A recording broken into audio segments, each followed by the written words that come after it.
welcome back to the videos. This is the last one in the series of hot tub fixing videos. Now you can see I've stripped this one down. We're going to be going over the dreaded E02 and E08 errors.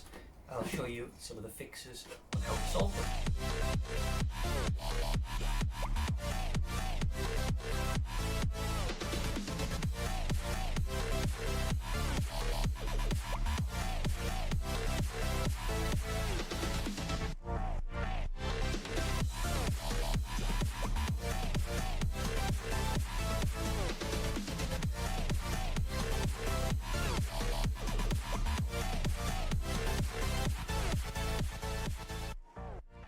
So the two faults we're covering is the E02, which is the flow rate failure, and that means that the water is not flowing fast enough through the pump. So on this assembly here, which is the return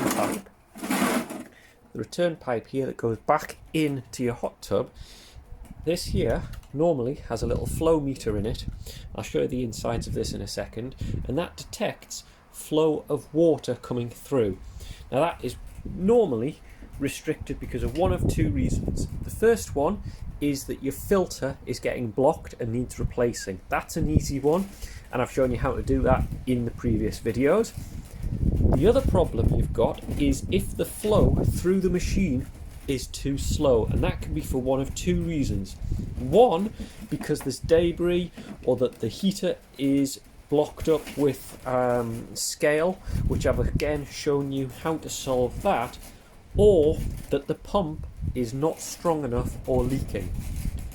Now, if that's the case, you'll also find you occasionally get an E08 error. Now the E08 is the thermostatic trip, and it's this mechanism here.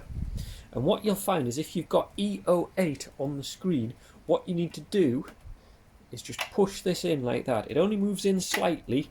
It doesn't pop out or it doesn't appear really far out, but you have to press in, and that resets this little trip here, which is also a cause of a flow rate or a pump failure, or the starting of a failure. So it's one to keep an eye on. If you get lots of E2 faults coming up, that could be the cause. So I'm going to show you the pump itself, take it apart, and we'll take a look inside and show you how to repair it and get it back up and working again. This is the transformer. This operates the water pump, because the water pump is a 12 volt unit. So this takes mains from the control box that's normally here, turns it down to 12 volts, and then feeds the pump, which is underneath here. So to get at it, what we do is we turn the unit upside down and we go from underneath. So I'm going to do that now. And you see, now we want to take the base off. So these small screws around the outside, and we can take the base off.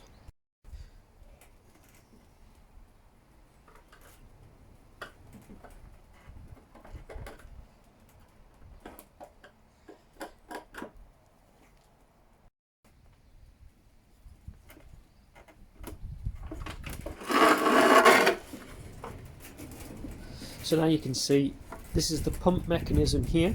This is the cable that comes down from the transformer. So now what we want to do is remove this. So looking down there, there's one screw that side, one screw that side. You can undo the screws a little bit of the way and it should start to slide out of position. So let's get a screwdriver in there and give that a try.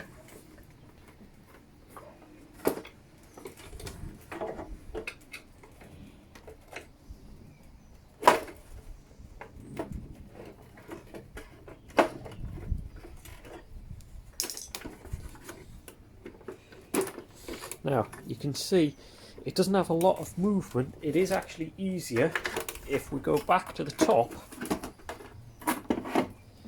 and we lift this piece out, because that pushes down. You can see that pushes down on a push fit into the pump. So if we can lift this up by removing the heater assembly, we can take it out the bottom easier.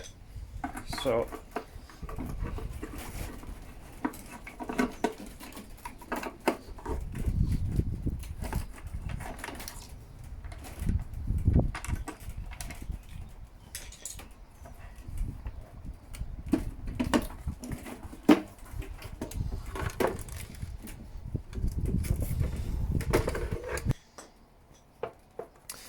And now you want to gently take this section out as well. You'll see I've already taken the connector off the end, which is just on this fitting here.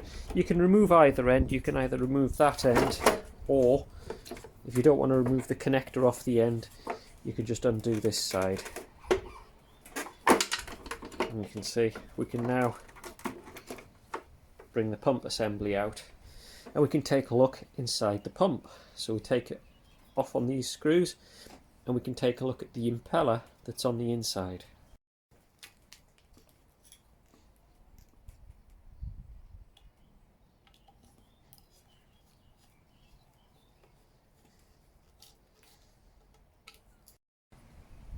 As you take each of the screws out, you'll notice there's a small nut underneath, so as you undo them, make sure you hold on to the nut so that it comes free.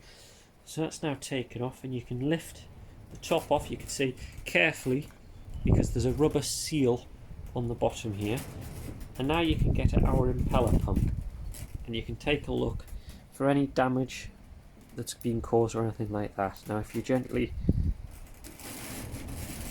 pull that out, you can see it's a sealed mechanism.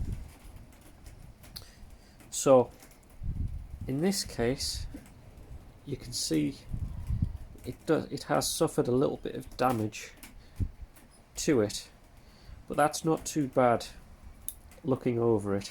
You want to make sure that there's no damage to the fins. You want to make sure that there's no build-up of calcium deposits, that kind of thing. And you can see this one's actually in pretty good condition. The rubber seal is also quite good as well. So this one should be fine to go back together. When you screw it back together, you'll see initially there's a gap like this, which is the rubber seal.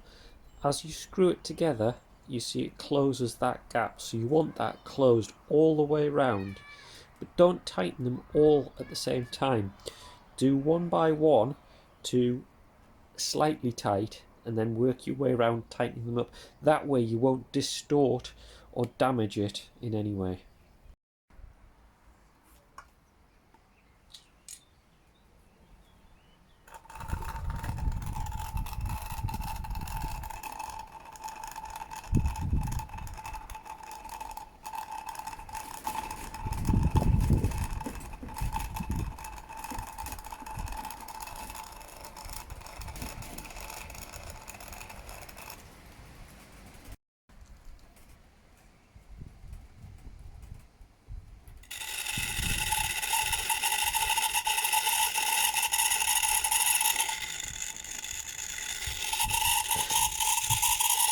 The problem with the noisy and rattling pump can be done by replacing the impeller. Now you can see here I've got a replacement impeller rod and the two rubber bungs that go either side. So disassemble the pump, and there you can see the new impeller is in place in the middle there, and I'll put a link to where I bought the impeller from because it's a lot cheaper than where you think.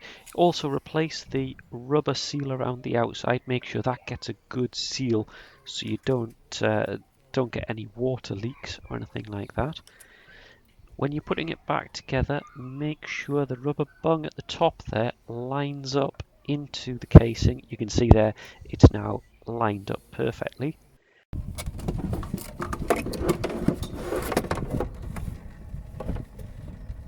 So now we've replaced the pump back in with the new impeller.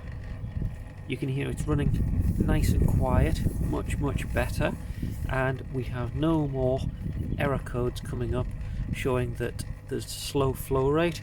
It's difficult to see now, but there's flow constantly through the outlet pipe. You can feel that there's a nice pressure on the inside, so that has now solved our problem with our pump failing because of the faulty impeller. So that's all done now.